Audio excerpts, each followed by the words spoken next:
Hello বন্ধুরা, আমি অনেক দিন পর ছাদে উঠতে গিয়ে দেখলাম আমার বেদানা গাছটা অনেক বড় হয়ে গেছে। আসলে বেদানা না, একটা ডালিম গাছ বোতল কেটে লাগিয়েছিলাম।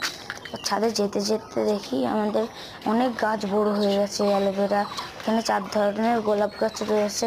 তারপরে আমার ড্রাগন ফ্রুট গাছটার দিকে চোখ পড়লে তারপরে দেখি কতগুলো কড়ি বেরিয়েছে ছোট্ট ছোট্ট, আর দুটো বড় হয়েছে এই একটা, আর এখানে কত ছোট্ট ছোট্টগুলো রয়েছে।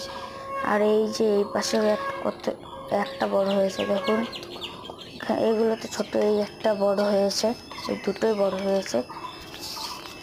তারপর এই গাছগুলো অনেক পিঁপড়ে ধরছিল। এবার পিঁপড়ে সরানোর জন্য কি করা যায় তোমরা কমেন্টে বলো। এই পিঁপড়েগুলো সব ফুলগুলো নষ্ট করে দিচ্ছে, কতগুলো নষ্ট করে দিয়েছে 5টার উপরে।